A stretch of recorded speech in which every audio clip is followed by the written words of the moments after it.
سلطان باہو، خواجہ غلام فرید، یہ تمام کے تمام نے اس زبان کو پاپولر کرنے کے لیے کوشش کی۔ اس زبان کی اگر ہم مزید بات کریں قصوں کی تو ہیر رانجھا، وارث شاہ کا، سسی پنو، ہاشم شاہ کا، حافظ برخوردار کا، مرزا صاحبہ، اور اس کے علاوہ جو ہے نا ہمارے پاس آ جاتا ہے فضل شاہ کا سونی ماہیوال۔ اگر ہم اس کی مزید بات کریں تو اس میں مختلف اصناف میں مطلب شاعری بھی ہوئی، ڈوٹ، مائیے، ٹپے، سٹھی، بولیاں، یہ تمام کے تمام اصناف ایسے تھے جن میں ان میں شاعری بھی ہوئی۔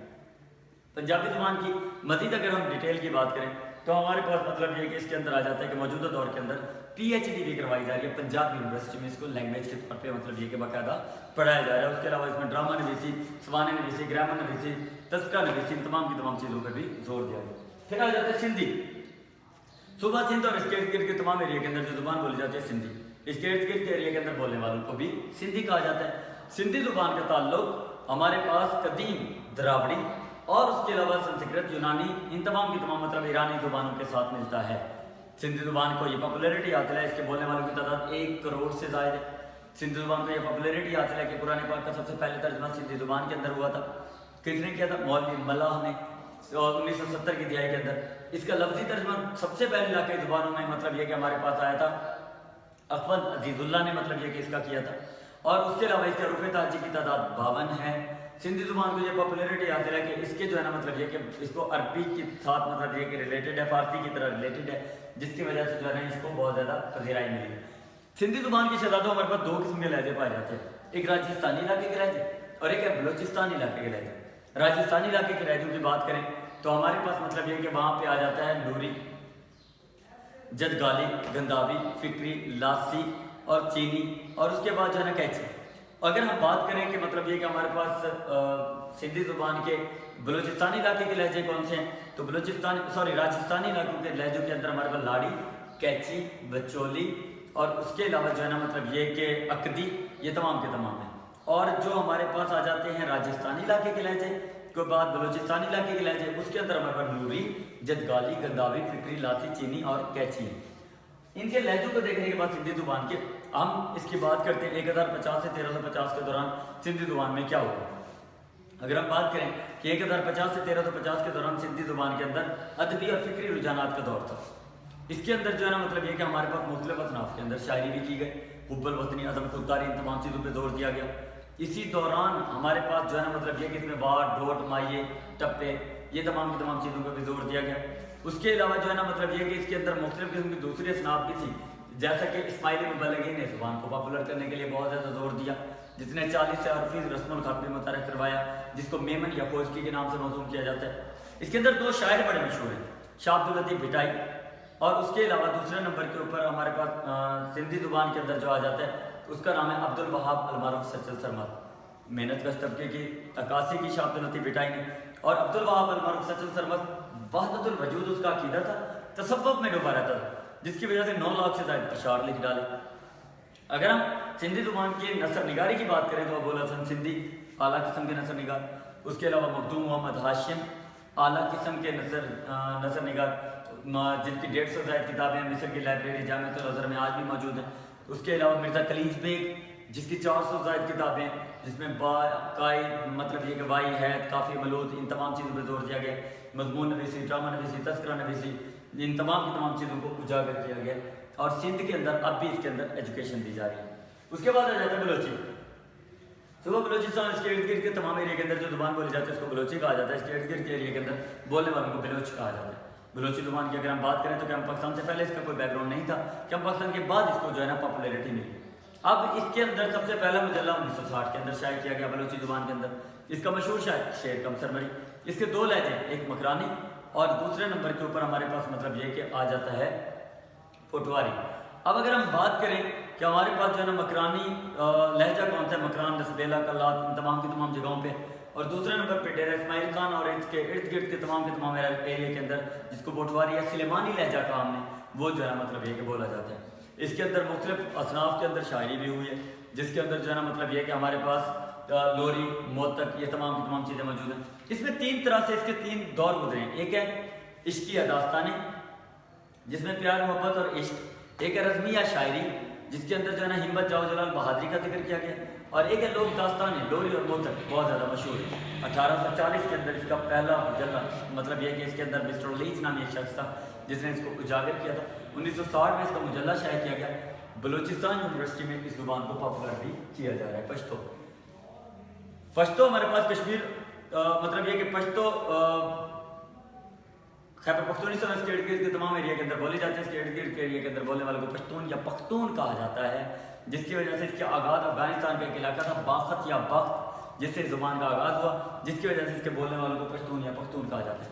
8ویں صدی عیسوی کے اندر اس کے اندر ہمارے پاس ایک شاعر آ رہا ہے جس کا نام ہے امیر کروڑ، اور اسی دوران ہمارے پاس مطلب یہ کہ ایک نظم کی پہلی کتاب آ رہی ہے، مطلب یہ کہ ہمارے پاس ایک کتاب آ رہی ہے شاعری کی جس کا نام ہے پٹا خزانہ۔ 14ویں صدی عیسوی کی بات کریں تو اس کے اندر جو ہے نا مطلب یہ کہ مختلف اصناف کے اندر شاعری کر کے اس کو اجاگر کیا گیا۔ اور اس کے بعد اگر ہم 18ویں صدی کا ذکر کریں تو غیاث الدین بلبن اور شیر شاہ سوری کے دور میں اس زبان کو زیادہ سے زیادہ پاپولر کیا گیا۔ اس زبان کے اندر جو ہے نا مطلب یہ کہ محققین کو ایک کتاب بھی مل رہی ہے تذکرۃ الاولیاء کے نام سے، جس کے اندر جو ہے نا مطلب یہ کہ بہت ساری اصناف بیان کی گئی ہیں۔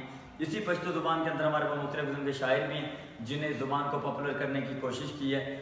اور اس کے علاوہ جو ہے نا رحمان بابا، خوشحال خان کھٹک اس کے اعلیٰ پائے کے شاعر ہیں۔ خوشحال خان کھٹک کے بارے میں تو یہ اندازہ لگایا جاتا ہے اس نے اس دور میں شاعری کی ہے جب تلواروں اور دھروں کے سائے سروں پر منڈلایا کرتے تھے۔ رحمان بابا نے کائنات کو عشق کی بدولت تخلیق کر دیا۔ اس کے اندر جو ہے نا مطلب یہ کہ ہمارے پاس 3 لہجے ہیں، ایک شمال مشرقی لہجہ، جنوب مغربی لہجہ اور ضعی قبائلی علاقوں کا لہجہ۔ اس طرح سے ہم نے پشتو کو وائنڈ اپ کر دیا۔